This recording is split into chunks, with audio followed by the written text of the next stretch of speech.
넘치는 기쁨 두 가지, 두 번째 시간으로 내가 내 말을 내 입에 두었노라. 발음해 보실까요? 한번 읽어 보실까요? 시작. 잘 됩니까? 한 번 더 읽어 볼게요. 시작. 내가 내 말을 내 입에 두었노라. 감사합니다. 우리 그림을 보여드리면서 오늘 같이 말씀을 묵상하도록 하겠습니다. 무슨 그림입니까? 뭐가 보입니까? 앞에 보니까 철길이 보이고요. 뒤에 집이 보이네요. 여기가 뭐 하는 곳이겠습니까? 역입니다. 역. 기차 마지막 도착하는 역입니다. 여러분 이 그림을 잘 보세요. 요 건물 그림을 잘 보셔야 조금 이따 또 나오는데 건물 그림이 보이실까요? 이렇게 건물이 길게 생기고 위에 이렇게 탑같이 이렇게 있는 건물을 잘 기억하셔야 됩니다. 이 건물은 어디 있었느냐면 넘겨주시고 폴란드 아래쪽에 있는 도시 아우슈비츠에 있었습니다. 넘겨주시고요. 아까 봤던 건물이 저 뒤에 보입니까? 안 보입니까? 보이죠? 그 앞에 새까맣게 생긴 것은 기차입니다. 사람들을 끊임없이 이 역으로 싣고 왔습니다. 사람들이 지금 내려 있는데 군복을 입은 군인들이 있고 남자와 여자와 아이들, 노인들 다 섞여 있습니다. 왜 이 사람들은 이 역으로 옮겨졌겠습니까? 옮겨진 사람들은 누구였겠습니까? 모두 다 유태인 혹은 유태인의 부모를 가져서 피를 받은 사람들이었습니다. 넘겨주시고 여성들은 기본 삭발을 하십니다. 옷을 똑같이 입게 됐고 개인 물건은 아무것도 가질 수 없었습니다. 잠은 어떻게 잤느냐면 넘겨주시고 이렇게 잤습니다. 넘겨주시고 남자들도 모여있는 유태인 수용소였습니다. 이렇게 처참한 환경 가운데 강제 노동을 하던 사람 중에 한 명이 이 사람입니다. 넘겨주시고 이렇게 생긴 분. 빅터 프랭클, 그는 오스트리아 출신의 정신과 의사였는데 아주 잘생기셨죠? 아주 인품이 있어 보이시죠? 그러나 이 사람도 유태인이었기 때문에 강제로 끌려갔고 그 수용소에 갇혀서 살게 됩니다. 그는 엘리트 의사였지만 똑같은 노동에 시달려서 오랫동안 지나게 되고 나중에서야 의사의 역할을 잠시 하게 됩니다. 넘겨주시고 너무나 끔찍한 일들은 많은데 그중 일부 낮에는 이렇게 강제 노동에 이렇게 동원돼서 전쟁을 하고 있는 이 독일 군인들을 위한 물자를 생산해내는 일을 하게 됩니다. 그러나 이 일도 하기 어려운 사람들은 가스실로 보내지게 되었습니다. 넘겨주시고요. 여러분 이 사람 잘 보이시나요? 옷을 입고 있고 이 사람 왼쪽 가슴에 보면 뭐가 하나 붙어 있죠? 뭐가 붙어 있습니까? 예. 박금순 권사님 금방 말씀하셨는데 왼쪽 가슴에 보니까 별 같은 게 붙어 있죠? 요 별은 이 사람이 유태인이라는 걸 보여줍니다. 다윗의 별, 지금도 이스라엘 국기 한가운데 있는 다윗의 별을 가슴에 딱 다는 노란 걸 딱 달면 이 사람은 유태인입니다. 그래서 모든 유태인들은 제수복 같이 생긴 걸 입고 가슴에 별을 달고 살았는데 왜 이 사람을 보여드리냐면 유태인들 가운데 그렇게 끌려와서 강제노동을 하던 사람들의 가운데 일부 사람들은 나치 정부에서 특별한 이름을 줍니다. 카포라고 불렸습니다. 카포. 그래서 이 사람들은 같은 유태인들을 통제하고 감독하고 때때로 처벌하는 일을 했던 사람들, 그 사람들을 카포라고 불렀습니다. 넘겨주시고. 그래서 여러분 어떻게 보면 이 땅에 있었던 지옥 가운데 하나가 아우슈비츠였다 하는데 1997년 인생은 아름다워 The Life is Beautiful 이라고 하는 영화가 개봉되었습니다. 로베르토 베니니라고 하는 이탈리아 감독이 만든 너무나 아름다운 영화입니다. 넘겨주시고. 한 가족이 등장합니다. 아빠는 귀도, 이탈리아 사람이지만 유태인입니다. 유태인 피를 갖고 있고, 엄마는 유태인은 아니고 전형적인 이탈리아 사람이고, 아들 조우시아는 이런 유태인 아빠와 이탈리아 엄마 사이에 태어나서 성장하는 단란한 가정입니다. 그러나 2차 세계대전이 터지게 되고 아빠는 유태인이었기 때문에 나치에 의해서 끌려갑니다. 그럴 때 아들도 같이 끌려가게 돼요. 왜? 아들도 유태인이니까. 넘겨주시고. 그래서 이런 끔찍한 수용소에 갇히게 됐습니다. 그런데 아버지는 이 아들에게, 이 조그마한 아들이 와서 이 처참한 환경 가운데 있는데 아들에게 이야기합니다. 아들아, 우리는 여기 게임하러 왔다. 게임, 전쟁 게임. 매일매일 네가 점수를 받는 거야. 군인들이 나타나면 잘 숨어야 돼. 그리고 소리치거나 울거나 하면 안 돼. 네가 이 전쟁의 게임을 잘하면 매일매일 점수를 받을 건데 1000점을 획득하면 탱크를 상으로 받을 거야. 너 게임 잘할 수 있어? 라고 말하니까 애가 알아들은 거야. 이 아이는 이 끔찍한 수용소에 갇혀 있으면서도 이것이 지금 실제 상황이 아니라 사람들이 다 게임을 하는 중이고 나는 정신을 바짝 차려야겠고 게임을 잘해서 탱크를 상으로 받아야지 생각하게 됩니다. 넘겨주시고.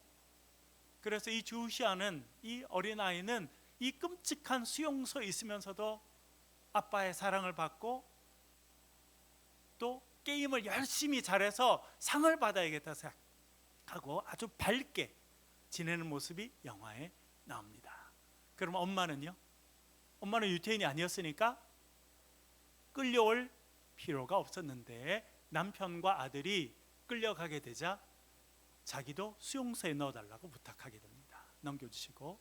그래서 이 엄마도 유태인이 아니었음에도 불구하고 유태인들이 입는 옷을 그대로 입고 수용소에 들어와서 여성들을 수용하는 곳에 갇히게 되고 남편과 아들은 남자들을 수용하는 곳에 갇히게 됩니다. 그런데 엄마는 이제 남편이 괜찮은지 아들이 괜찮은지, 왜냐하면 매일 수백 명의 사람들이 가스실로 보내져서 인생을 끝마쳤기 때문에 고민합니다. 그래서 이 아빠는 아들이랑 엄마 이야기를 계속하죠. 그리고 엄마는 잘 지내는지, 지금 게임하는 중이니까 네가 다 할 때까지 엄마는 만나지 못하지만 엄마한테 인사는 하자, 그렇게 이야기합니다. 그래서 두 사람이 선택한 방법이 있습니다. 넘겨주시고. 지나가다 보니까 수용소 전체에 방송하는 시설이 잠깐 비어 있어서 들어가서 이야기합니다. 본조르노 프린시페사. 본조르노는 안녕하세요 인사. 프린시페사, 공주님. 자기 아내를 늘 그렇게 불렀거든요.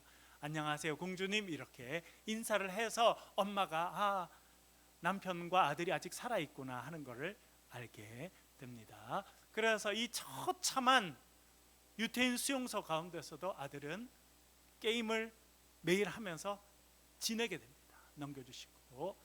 이제 영화의 마지막쯤 돼서는 이제 이 아우슈비츠 캠프를 닫아야 됩니다. 왜? 연합군들이 몰려와서 독일군들이 패배해서 여기를 이제 정리하고 도망가야 된다라고 하는 소문이 퍼지게 됩니다. 그래서 아버지는 이 아들을 데리고 나와서 조그마한 곳에 숨겨둡니다. 그리고 엄마를 구하려 가다가 독일 군인에게 붙잡히게 됩니다. 왜냐하면 엄마가 자기 아내를 데리고 같이 나가야 되니까 자기 아내에게 가다가 독일군에 붙잡히게 됩니다. 그 모습을 아들은 숨어서 보게 됩니다. 그리고 아버지는 거기서 최후를 맞이합니다. 그리고 그 다음 날 되니까 아들은 이제 아버지가 그렇게 된지 모르죠. 그래서 잘 숨어 있습니다. 그리고 그 다음 날 아침이 됩니다. 이런 일이 생깁니다. 넘겨주시고요. 연합군이 온 거예요. 그래서 독일 군들이 다 도망을 치고 조용해졌는데 갑자기 탱크 소리가 나니까 애가 딱 나와본 거예요. 그랬더니 탱크가 나타나. 그래서 얘는 내가 1000점을 받아서 드디어 탱크를 선물로 받았구나 라고 생각하게 돼요. 미군이 타고 있는 이 탱크를 타고 아들은 가다가 이제 독일 군들이 다 도망가서 수용자들이 전부 다 자유를 거둬서 밖으로 나오게 됐는데, 그렇게 걸어가던 많은 여자분들 가운데 누구를 만나게 됐겠습니까? 넘겨주시고 엄마를 만나게 되었습니다. 그 다음 장면이요. 여기가 이제 아우슈비츠 아르바이트 마크트 프라이, 아르바이트 일한다는 것은, 프라이는 자유인데요, 아르바이트 마크트 프라이, 그래서 일을 통해서 자유를 만들어낸다 그렇게 했지만 사실은 처참한 일이 일어났던 이곳이 그대로 이제 보존되어 있습니다. 여기에 갇혀 있었던 빅터 프랭클이라고 하는 분이 쓴 책이 있습니다.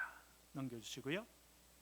이 책 영어로는 Man's Search for Meaning, 의미를 찾으려는 인간의 노력, 그렇게 되어 있는데 우리나라 말에는 죽음의 수용소에서라고 번역되었습니다. 제가 지난번에 소개해 드렸죠. 여기에서 그는 정신과 의사로서 이 상황을 보게 됩니다. 그러면 잠깐만 내려주시고요. 여러분, 그는 정신과 의사로서 사람들의 정신이 어떻게 바뀌어가는지를 아주 자세하게 살펴봅니다. 그가 보니까 이 끔찍한 이 지구상에 존재하는 지옥 중에 하나인 이곳에서 사람들은 두 부류로 나누어진다는 걸 알게 됩니다. 하나는 아까 카포라는 사람 말씀드렸죠. 더 악해지는, 더 악랄해집니다. 그렇게 해야 자기가 특권을 누릴 수 있기 때문에 딴 사람을 더 힘들게 하고 더 압제하고, 그렇면서 점점 인간성을 잃어버리고 이분 표현으로는 짐승이 되어가는 부류의 사람들이 있습니다. 그러나 일부의 사람들은 마지막까지 인간의 존엄성을 지켜갑니다. 더 약한 사람을 도와주고 조그마한 빵 조각도 같이 나눠 먹으면서 끝까지 인간의 존엄성을 지키려는 사람이 있다는 것을 그는 알게 됩니다. 그러면서 그는 이 끔찍한 수용소에 있으면서 중요한 것을 깨닫게 됩니다. 그리고 이렇게 정리하였습니다. 다시 한번 그림 보여주시고요. 이렇게 돼 있습니다. 그 진리란, 그가 진리를 그 안에서 깨달았어요. 인간에게서 모든 것을 빼앗아갈 수 있어도 단 한 가지 마지막 남은 인간의 자유, 주어진 환경에서 자신의 태도를 결정하고 자기 자신의 길을 선택할 수 있는 자유만은 빼앗아 갈 수 없다는 걸 알았다. 자유, 인간이 가진 자유, 그것은요 낫지도 빼앗아갈 수 없고 어떤 것도 빼앗아갈 수 없는 그 자유를 모든 사람이 갖고 있었다는 것을 깨닫게 됩니다. 넘겨주시고, 그리고 이렇게 말합니다. 결국 최종적으로 분석을 해보면 그 수감자가, 수용소에 있는 그 수감자가 어떤 종류의 사람이 되는가, 점점 인간성을 잃어버리고 짐승 같은 사람이 되는 사람도 있고 끝까지 인간의 존엄성을 지키는 사람이 있는데, 어떤 종류의 사람이 되는가 하는 것은 그 개인의 내면의 선택의 결과이지 수용소라는 환경의 영향이 아니라는 사실이 명백하게 드러난다라고 썼습니다. 그걸 내려주시고요. 다시 말씀드리면, 오늘 본문과 연결해서 말씀드리면 핑계 대지 마라. 핑계 대지 마라. 90년대 2000년대 지나면서 유명한 노래가 있었죠. 김건모라는 사람이 핑계 대지 마, 입장 바꿔 생각을 해봐, 이런 노래가 있었어요. 네가 만약 나라면 뭐 이렇게. 우리는 뭘 됩니까? 핑계. 뭘 핑계 됩니까? 부모를 잘못 만났어, 남편 잘못 만났어, 잘못 태어났어, 그래서 이런 거야. 우리는 늘 환경을 탓한다. 내가 원래 그런 사람이 아닌데 그런 사람 만나서 그래, 이런 동네에 태어나서 그래, 그렇게 핑계를 대고 이야기한다는 것입니다. 그러나 빅터 프랭클이 뭐라 말합니까? 아우슈비츠와 같은 그런 처참한 환경 가운데서도 한 사람이 어떤 행동을 하고 어떤 사람이 되느냐 하는 것은 내면의 선택의 결과이지 환경의 결과가 아니라는 것입니다. 근데 오늘 본문에도 보면, 성경에도 보면 핑계 대는 사람이 한 사람 나옵니다. 그 사람을 읽어볼게요. 우리 5절부터 한번 보겠습니다. 한번 읽어볼게요. 시작. 내가 너를 모태에 짓기 전에 너를 알았고 내가 배에서 나오기 전에 너를 성별하였고 너를 여러 나라의 선지자로 세웠노라 하시기로. 아멘. 하나님께서 예레미야를 언제 선택하셨다는 겁니까? 심지어 엄마 뱃속에 생기기 전부터 알고 계셨고 모태에 있을 때부터 거룩한 백성으로 선별하셨습니다. 그리고 하실 일은 많은 나라의 하나님 말씀을 전하는 선지자로 세우셨다는 거예요. 그런데 이렇게 예레미야는 핑계를 댑니다. 6절 읽어볼게요. 제가 보겠습니다. 시작. 내가 이르되 슬프도소이다 주 여호와여 보소서 나는 아이라 말할 줄을 알지 못하나이다 하니. 아멘. 여러분, 이때 예레미야는 정말 어린아이였겠습니까? 성년이었겠습니까? 성년이었습니다. 다 큰 청년이었어요. 그런데 뭐라 말해요? 하나님, 저 어린애 말 못해요. 그 말은 되게 잘했는데, 말 못한다면서 말을 되게 잘하죠. 왜 그랬을까요? 겁이 났어. 두려웠어. 내가 앞으로 하나님의 선지자로 사는 것이 얼마나 쉽지 않은 일인지 알고 있었기 때문에 부담스러웠습니다. 이 일을 안 했으면 했어요. 그래서 저 아이예요, 저 말 못합니다 라고 핑계를 댔습니다. 그랬더니 하나님이 이렇게 말씀합니다. 7절 읽어볼게요. 같이 읽겠습니다. 시작.